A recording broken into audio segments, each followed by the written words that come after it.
Glória a Deus. O texto diz, 1 Samuel no capítulo 1. Houve um homem em Ramataim Zofim, da região montanhosa de Efraim, cujo nome era Eucana, filho de Jeroão, filho de Eliú, filho de Tou, filho de Zufi, efraimita. Tinha ele 2 mulheres, uma se chamava Ana, a outra Penina. Penina tinha filhos, Ana, porém, não os tinha. Este homem subia da sua cidade de ano em ano a adorar e a sacrificar ao Senhor dos Exércitos em Siló. Estavam ali os 2 filhos de Eli, Ofne e Finéias, como sacerdotes do Senhor.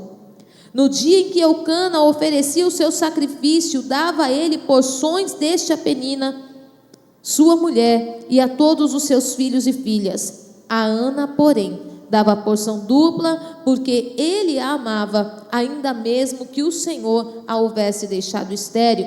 A sua rival a provocava excessivamente para irritar, porquanto o Senhor lhe havia cerrado a madre, e assim o fazia ele de ano em ano.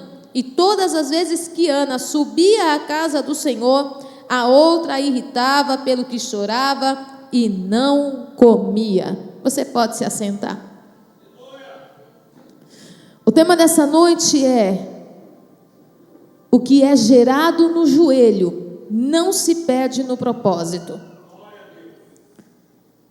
Quando nós observamos a história de Ana, e ela não é novidade para ninguém, até quem nunca foi à igreja já ouviu falar da história de uma mulher que orou incessantemente por um filho, que clamou a Deus por um filho e que, ao receber a dádiva de gerar, o entregou ao Senhor. Ana, diferente do texto que nós lemos, parece que esse milagre aconteceu muito repentinamente, e parece que 1 ou 2 orações foram suficientes para que Deus fizesse uma grande obra. Mas quando nós buscamos historicamente esse contexto, a palavra descreve que Ana orou por 24 anos. 24 anos ela subiu à casa do Senhor. 24 anos ela viveu afrontas de Penina. Por 24 anos ela foi humilhada por causa do sentimento que estava dentro dela, e também por causa de Penina, que a irritava excessivamente, porque tinha filhos, mas não tinha o amor do marido. A própria palavra do Senhor faz questão de descrever que o comportamento de Eucana acerca da sua esposa e dos seus filhos, de Penina e de seus filhos, era um comportamento lógico e de um ritual. Mas acerca de Ana, as ações de Eucana eram ações de amor, eram ações que ele tinha por causa do amor que sentia por ela. Não era uma obrigação familiar.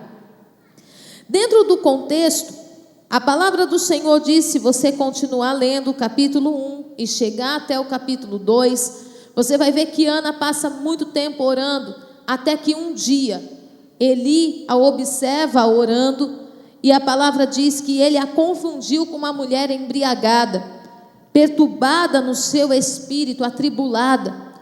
O sofrimento de Ana acerca desse filho que não chegava era tão grande, ao ponto dela ser confundida com uma mulher atribulada, e a tribulação dentro dela era tão violenta, ao ponto de um sacerdote que a conhecia confundi-la com uma mulher embriagada. Mais para frente do texto que lemos diz: até quando não te apartarás desse vinho? Como se Ana tivesse tentando afogar as suas mágoas da falta de um filho num copo de vinho. Mas não era sobre isso. Era sobre uma mulher que estava orando e derramando a sua alma no altar. Era uma mulher que estava há 24 anos de joelho, orando ao Senhor e esperando por uma resposta. 24 anos que ela subia, e nem por um dia Deus disse: te darei um filho.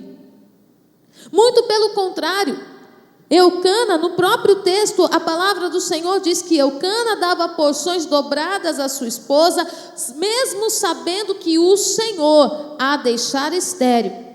Então nós vemos que todo mundo ao redor reconhecia que não existia uma promessa de Deus acerca de Ana, de que ela geraria, mas existia uma conformidade acerca de todos que estavam ao seu redor, porque todos já sabiam que o Senhor a havia deixado estéril.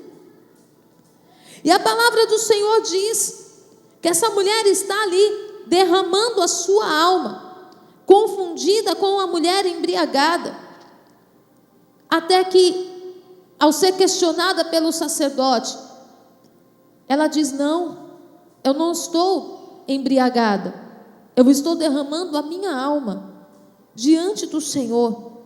É a minha aflição, é pela minha aflição e pelo excesso da minha ansiedade que tenho falado até agora. E no verso 17, respondeu Eli: vai-te em paz, e o Deus de Israel te conceda a petição que lhe fizeste. Agora eu pergunto, nós falamos muito de Abraão, que esperou 25 anos para gerar Isaque, e quando gerou, passado determinado tempo, o Senhor pede Isaque, e fala: vai lá no monte que te mostrarei, e sacrifica o teu filho a mim. E a palavra do Senhor fala que em momento nenhum Abraão hesitou em entregar o filho. Mas diferente de Abraão, Ana, antes de gerar, ela o entrega. Imagina você passar 24 anos orando por um milagre, na certeza de que você vai gerar esse milagre, que você não vai poder criar, conviver com esse milagre. Mas por que Deus fez isso com Ana? Por que Deus colocou Ana de joelhos 24 anos intercedendo por um filho? Porque Deus ia precisar de uma mulher intercessora para amparar o ministério daquele jovem. Deus ia precisar de alguém que mantivesse a promessa no joelho. Muitas vezes nós, igreja, temos o hábito de orar, jejuar, fazer campanha de madrugada porque queremos alguma coisa, mas não temos o hábito de orar, jejuar e fazer campanha de madrugada para manter alguma coisa. Nós temos o hábito de clamar ao Senhor, de chorar aos pés do Senhor, porque queremos. E nos esquecemos que o mesmo Deus que dá para quem está de joelho, espera que quem está de joelho também mantenha no joelho o que se recebeu. Por que muitos casamentos fracassam? Porque ora, jejua, chora, faz campanha, faz voto antes de casar, para que Deus confirme o amado da nossa alma. Depois que casa, o Senhor que tome de conta. A gente não ora, a gente não jejua, a gente não clama, a gente não faz mais nada. Agora o Senhor que se vire com a bênção que Ele me deu. Só que o Senhor deu o meu marido para uma mulher que não negociava culto. O Senhor deu este homem, confiou, gatão, para uma mulher que não tinha medo de passar a madrugada orando se fosse necessário, que subia um monte. Deus deu este homem para uma mulher que desejava o pastoreio e que não tinha medo de subir no altar para anunciar a palavra, que passava quase que 24 horas dentro da igreja, só faltava levar o colchão. Foi para essa mulher que Deus deu este homem. Agora retrocede, Bispa Lídia, para ver se você dá conta de ficar com esse homem. Não dá. E muitas vezes nós fazemos isso com Deus. Pedimos para Deus, intensificamos a nossa vida espiritual no Senhor, porque estamos buscando algo de Deus para nós, mas algo que vem de Deus para nós precisa ser mantido por Deus em nós. E para ser mantido por Deus em nós, só Deus tem o manual do meu marido, só Deus sabe como ele funciona, só Deus sabe como ele sente, só Deus sabe que ele ora. Então não adianta eu querer ter um homem de Deus se eu decidir ser uma mulher do mundo, se eu decidir pensar como o mundo pensa, se eu decidir sentir como o mundo sente, se eu decidir reagir como o mundo reage. Eu não sirvo para ser uma mulher de um homem de Deus. Amém? O que isso tem a ver com o Dia das Mães? Tudo. Porque aí eu posso dizer quantos anos eu orei por um filho Quantos anos eu clamei a Deus por um filho? Eu recebi um diagnóstico de esterilidade com 15 anos. Com 15 anos eu já fazia um tratamento que me deixava mais estéril ainda. Quantas vezes eu chorava, porque, como eu já disse aqui, não basta você ter um diagnóstico de esterilidade, você tem uma dor que te lembra de dia e de noite que você não vai poder gerar filho. Era dor de andar com as pernas travando. Só quem já teve, só quem tem, porque diz a medicina que é incurável. Eu renuncio a essa palavra, porque eu sei que tem cura. Só quem tem endometriose sabe o que é a dor de endometriose. Só quem tem adenomiose sabe o que é a dor de uma adenomiose. Só quem tem ovário policístico sabe o que o ovário policístico faz na vida de uma mulher. Ele destrói o emocional, ele destrói a força física, ele destrói até a força mental. Ele destrói, a gente fica incapaz de realizar qualquer coisa, o corpo da gente não reage. Quem tem endometriose sabe o que ele faz com o intestino, ele trava o intestino, você fica como quem vai morrer todo dia. Então não bastava ter um diagnóstico de esterilidade, tinha também uma dor de dia e de noite falando, você nunca vai ter um filho, você nunca vai ter um filho. Isso dos meus 15 até os meus 22 anos de idade, 23 para ser mais exato. Como que fica o coração? Quantas vezes eu chorava na presença do Senhor e eu falava, eu vou casar e eu não vou gerar um filho. Eu vou casar e eu sei que eu não vou poder ser mãe. Era um sonho, era um desejo que ardia no meu coração. Eu chorava por causa disso. E você quer saber o que era o pior? Que quando eu era criança, foi a época que surgiram aquelas bonecas, os bebezões, aquelas bonecas lindas, que tinha aquela xuxinha assim no cabelo. Tinha uma boneca na minha época, quer ver que algumas mulheres aqui vão se lembrar? Bebê Batismo. Alguém se lembra dessa boneca? Era uma boneca que vinha toda vestidinha de branco, a coisa mais linda, um bebezinho, que era na época como o bebê reborn de hoje. Eu chorava, nenhum bebezão daquele eu nunca pude ter. Nenhum bebezão, eu chorava, eu entrava na loja, eu chorava, isso com 6, 7, 8, até os 15 anos eu ainda estava sonhando com uma boneca dessa. Chorava, e eu não pude ter uma boneca dessa. Era como se dissesse assim, ó, não para todas as possibilidades. Eu falava, meu Deus, quantos anos eu passei orando para gerar um filho?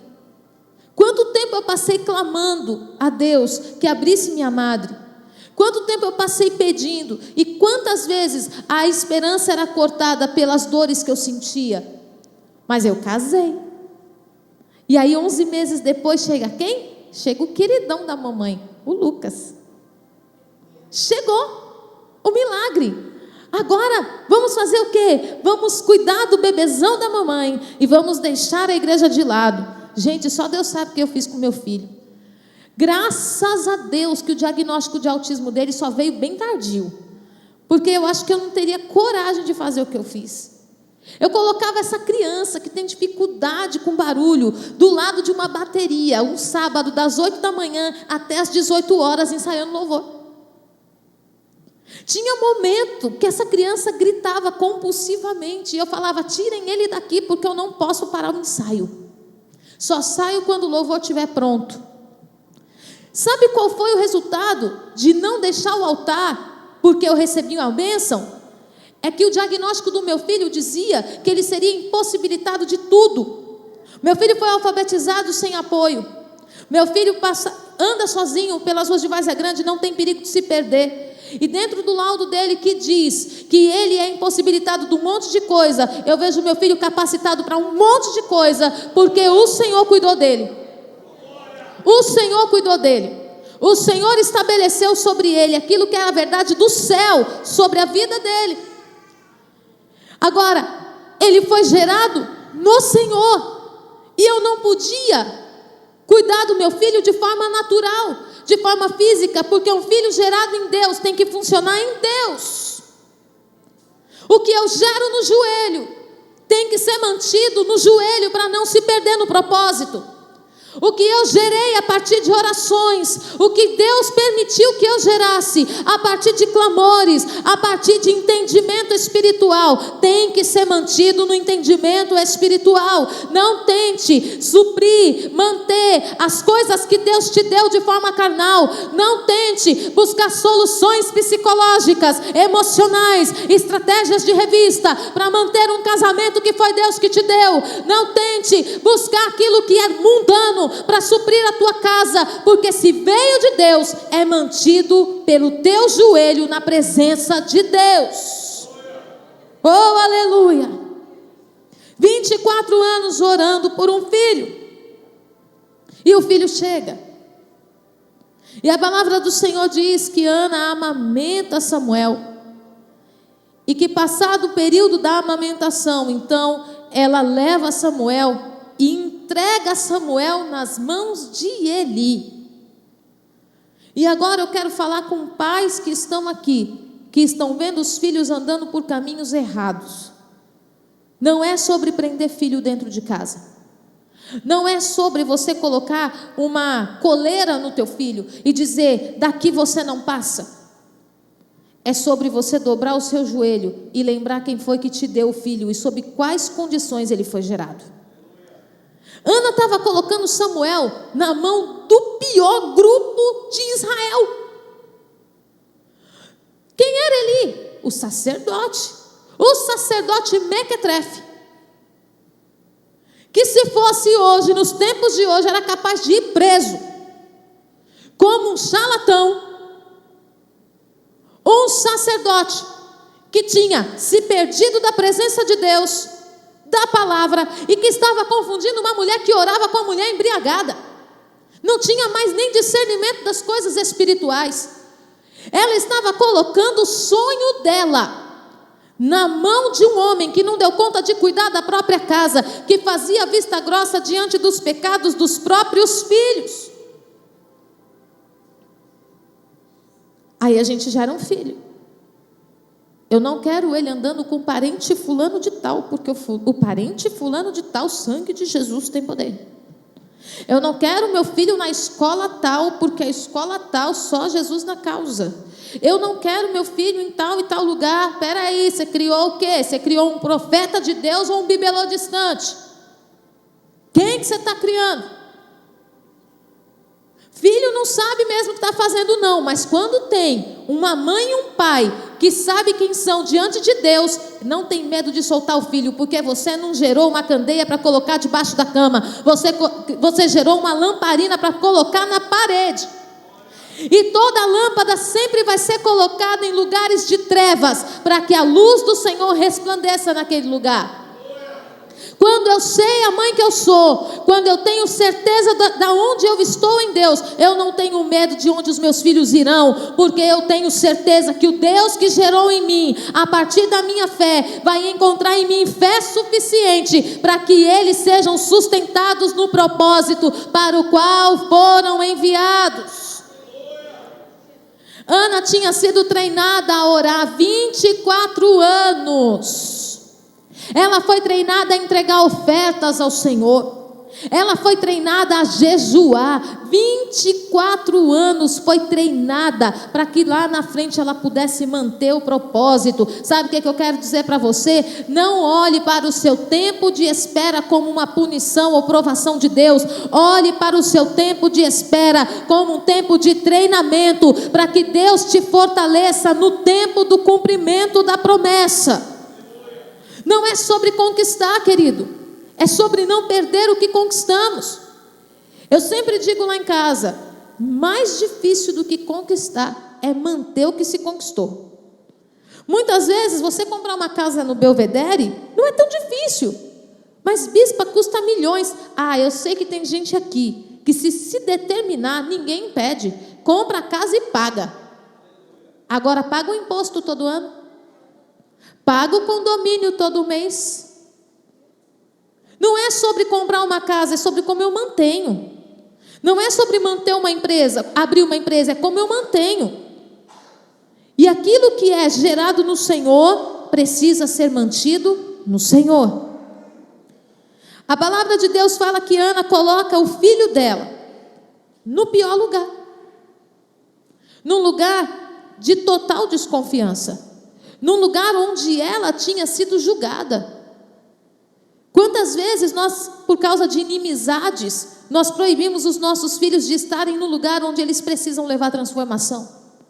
Quantas vezes, por causa de inimizade com a família, nós colocamos os nossos bibelôs distante, no quadro, na parede ou na estante da nossa casa e ninguém toca? No lugar onde nós fomos julgados, os nossos filhos vão nos justificar. Nos lugares, no meio da sua parentela, aonde você foi julgada, os teus filhos te justificarão. Porque é impossível alguém olhar para um filho e não ver o pai e a mãe. É impossível alguém amar o nosso filho e não ser obrigado a reconhecer: saiu de mim. Me carrega. Quer queira, quer não, me carrega. Carrega os meus valores, carrega os meus princípios, carrega a minha educação, carrega os meus ensinamentos, os meus padrões, carrega a minha fé. Onde vai? Então, se aceitar meu filho, acabou que teve que me aceitar também.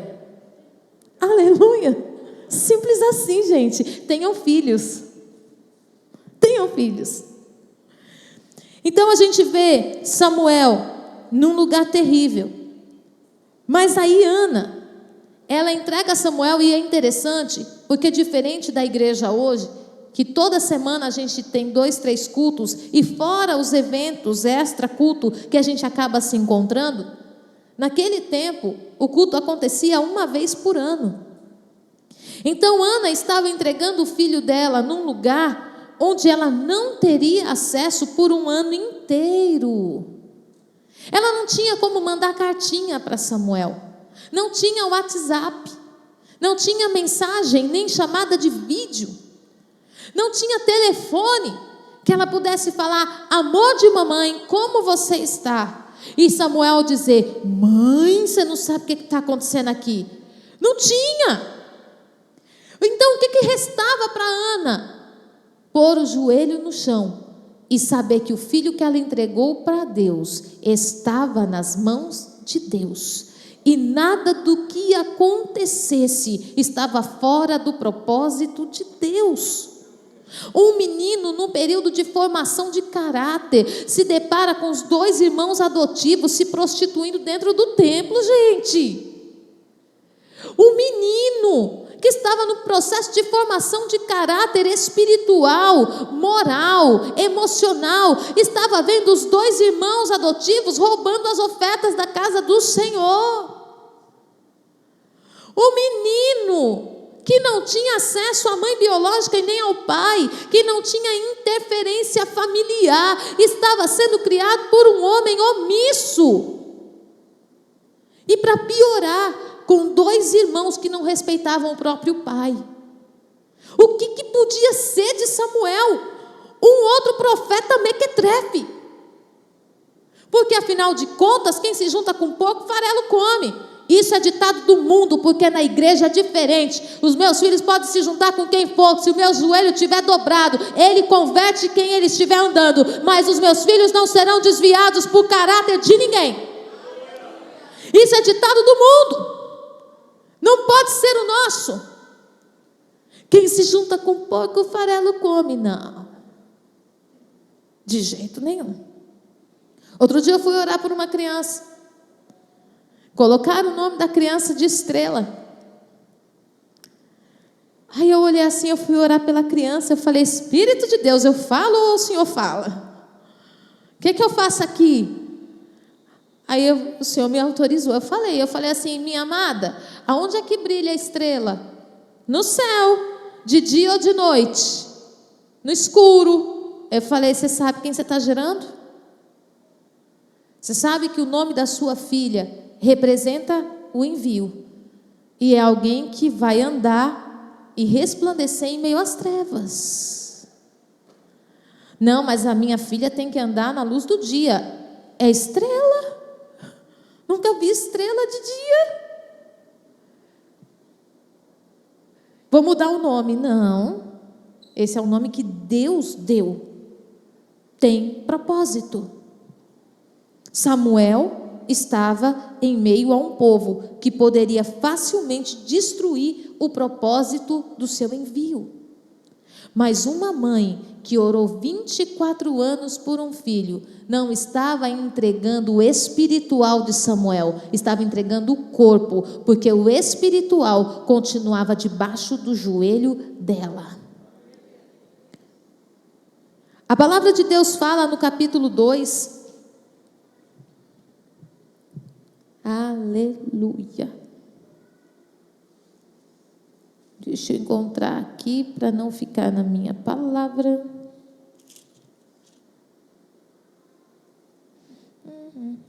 Só um minuto.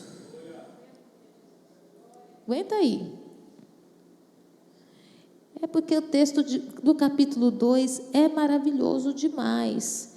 É Ana louvando ao Senhor por causa daquilo que Deus fez na vida dela. Mas a palavra do Senhor fala aqui mais para frente, depois eu encontro o versículo, que Ana preparava uma túnica. Acha para mim, apóstolo? Ela fazia a túnica para o filho de ano em ano. Versículo 19 do capítulo 1. 2,19. Abre aí. Maravilha. Obrigada, marido. Sua mãe lhe fazia uma túnica pequena e de ano em ano lhe a trazia quando com seu marido subia a oferecer o sacrifício anual. E aqui Deus falou comigo, tem um segredo. Quanto tempo se levava para fazer uma túnica? 8 meses. De que se fazia essa túnica? De linho fino, puro. Porque ela não estava vestindo um filho, ela estava vestindo um sacerdote. Quando Ana estava fazendo a túnica do seu filho, ela não estava fazendo túnica para Samuel, ela estava fazendo túnica para o propósito de Deus. E quando Ana chegava no templo com essa túnica, ela estava dizendo para o filho dela: eu sei quem é você, eu sei que eu entreguei para Deus, e eu sei o que Deus vai cumprir nessa terra através da sua vida. Ela olhava o cenário, Eli daquele jeito, os filhos de Eli todos tronchos, mas ela olhava para o filho dela e dizia: eu sei quem é você, eu sei quem eu entreguei para Deus, e eu sei que os planos de Deus vão se cumprir na sua vida. Eu quero te dizer uma coisa: não tire a visão da promessa que Deus fez para os teus filhos, não perca a visão daquilo que Deus te deu.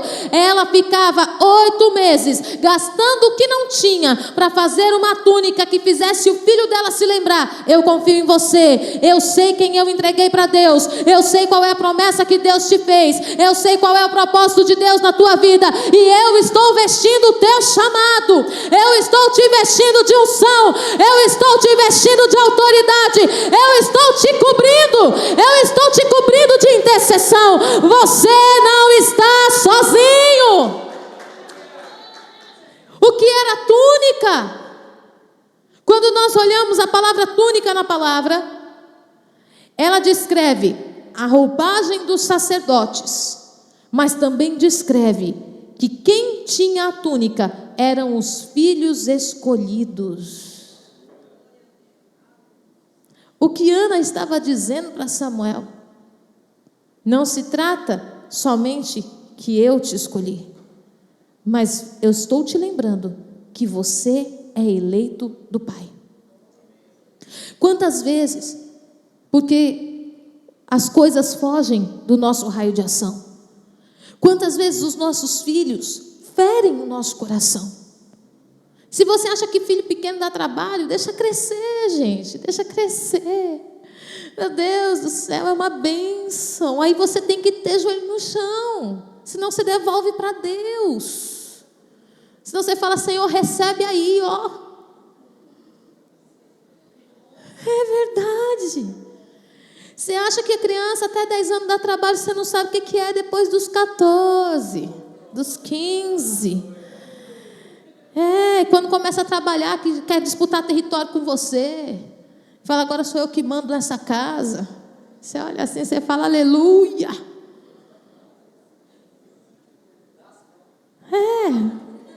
Dá vontade de mandar. Para mandar assumir as despesas, né? Não é brincadeira. Mas a gente olha para o ambiente de Ana.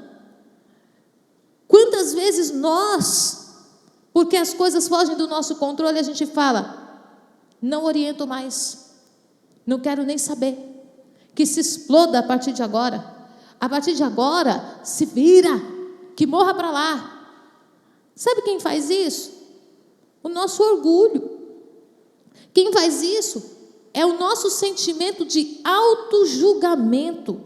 Porque no fundo, se o filho testifica acerca de quem nós somos dentro da nossa bondade, um filho que faz errado é como se gritasse para o mundo inteiro que nós fomos incompetentes. Nós não temos problema com o erro do filho, nós temos problema com o julgamento das pessoas ao nosso respeito, dizendo que nós não demos conta. Não é sobre o que o filho fez ou deixou de fazer. E a verdade disso dói, porque muitas mães foram geradas dentro do ambiente de ter filhos como troféus. Olha como eu sou uma mãe maravilhosa, olha como eu acertei, olha como eu cuidei. Os meus filhos são uma bênção. Você está falando realmente do seu filho ou você está falando de você?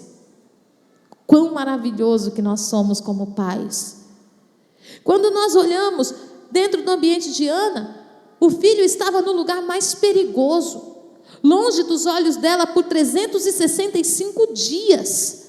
Mas nem por isso a túnica deixava de ser preparada com o melhor linho da época e com todos os adereços necessários, que fizesse tanto ela quanto ele se lembrar que mais do que um filho, ela tinha um profeta.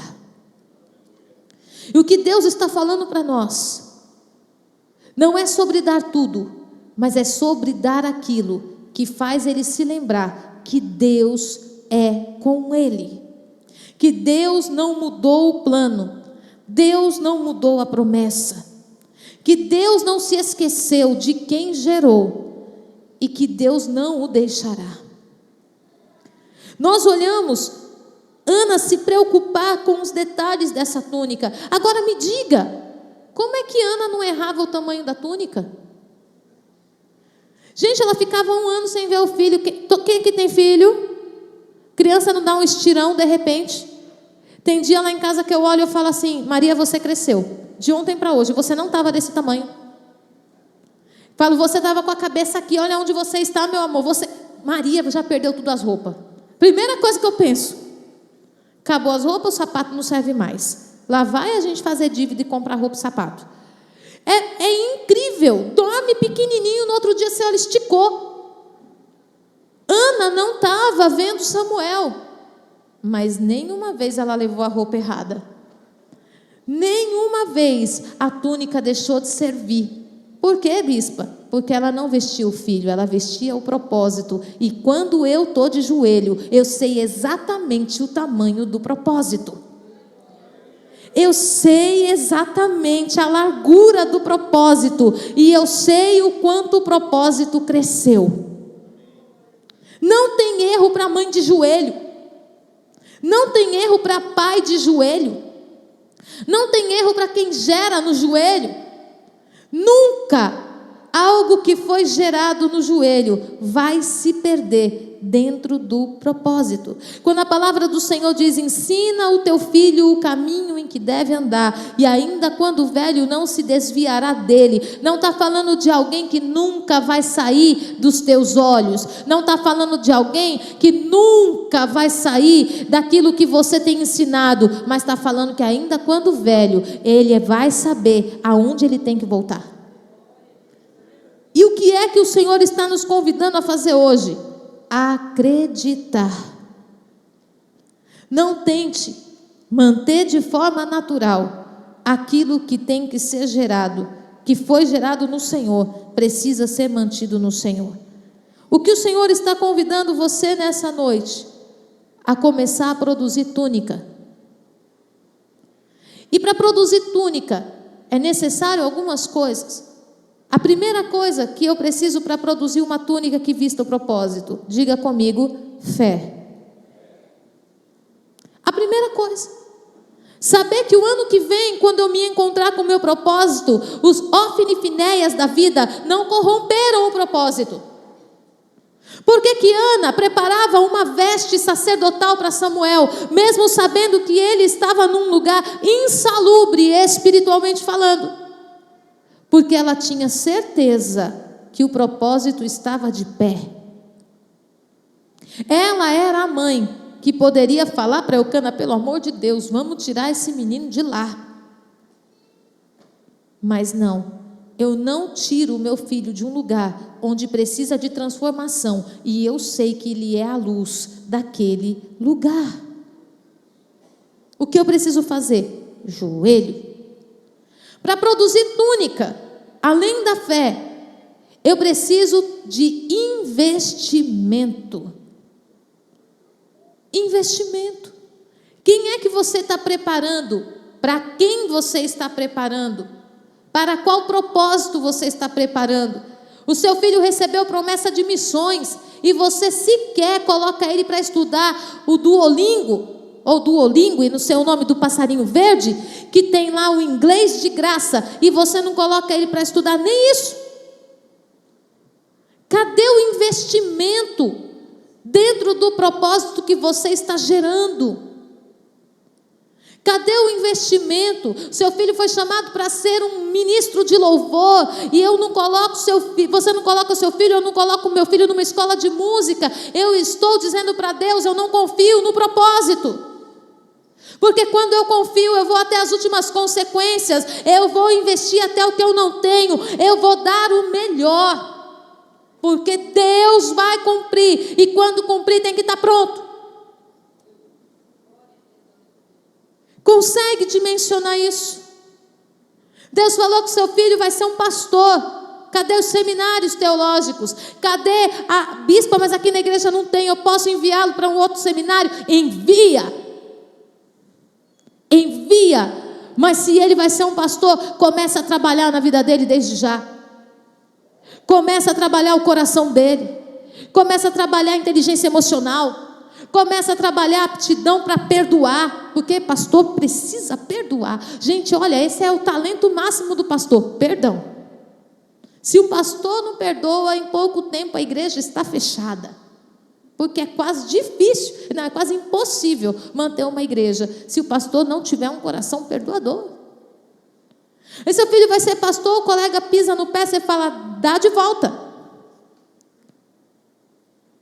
Seu filho vai ser um pastor e ele passa por um bullying na escola, e você ensina ele a fazer justiça com as próprias mãos. Que belo pastor nós teremos.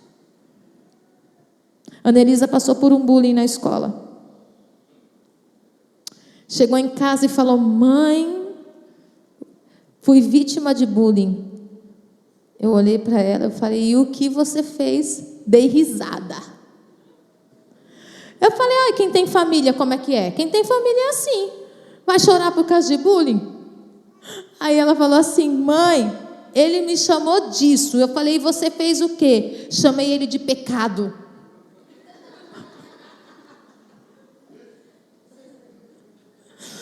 Eu falei: meu Deus do céu, de onde você tirou essa? Bom, do que ele chamou ela chamando ele de pecado, com certeza ela ofendeu muito mais ele. Muito mais. Né? Então assim, aí eu falei: minha filha, mas não é assim que resolve as coisas. Ela falou: mãe, eu não estou nem aí. Ele pode me chamar do que quiser. Eu estou até dando risada. Aí o Lucas achou um nome para ela, um apelido para ela. E aí a gente rola de tanto rir. E ela também rola de tanto rir. Eu falo assim: olha aí, coração de pastora. Está nem aí porque os outros estão pensando. Glória a Deus, Deus está preparando. Sabe? Aí você tem um filho com chamado. E aí você fica ensinando justiça própria. Pelo amor de Deus, a justiça do seu filho vem de Deus. A justificação do Senhor é de Deus. Aí a gente fica sangrando sobre os nossos filhos as nossas dores. A gente não quer que eles aceitem o que nós passamos, mas a história deles é outra. E você é o intercessor que Deus levantou para que isso se cumpra. Glória a Deus. Fazer túnica depende de não perder a visão do propósito.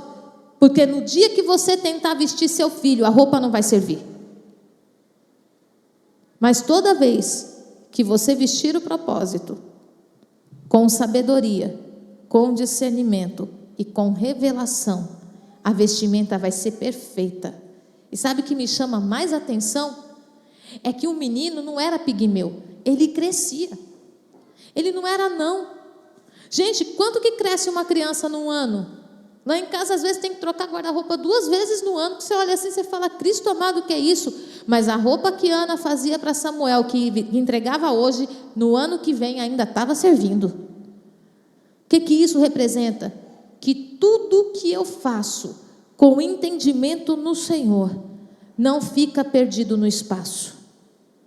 Fica localizado, ajustado ao corpo, até o tempo de algo maior chegar. Tudo que Deus tem colocado na tua boca para interceder, tudo que Deus tem colocado na tua boca para orar, acerca da tua casa, da tua família, acerca dos teus filhos e dos filhos que hão de chegar, tudo que Deus tem estabelecido como propósitos financeiros, metas ministeriais, está sendo ajustado ao corpo, e até que da sua boca saia algo maior, o corpo ficará vestido, porque Deus colocou nesta igreja a autoridade intercessória para cobrir propósitos. Aleluia! Você entendeu essa palavra no teu coração? Então eu quero convidar você a colocar-se em pé. E eu quero convidar você a exercer essa palavra agora. Vamos fazer um laboratório aqui. Vamos fazer um treinamento para que a partir de hoje o seu comportamento na sua casa mude. Não é sobre o que eu estou vendo. Samuel ficava longe dos olhos de Ana o ano inteiro. Ela sabia que o lugar que ele estava era de corrupção. Ana, quando entregou Samuel, estava confiando em Eli? O homem não tinha discernimento nem do que era espiritual. Estava confiando que ele era um bom pai? Os 2 filhos dele se perderam. Ana estava confiando numa criança que mal saiu do peito? Às vezes você fala assim, mas eu ensino. Eu estou careca de falar. E a criança não entende. Não entende a criança. Então, em que foi que Ana confiou para entregar Samuel? Ela confiou no que ela estava gerando em Deus. Não se tratava de ter gerado Samuel. Se tratava do que ela tinha gerado 25 anos. E eu te pergunto, o que é que você está gerando em Deus?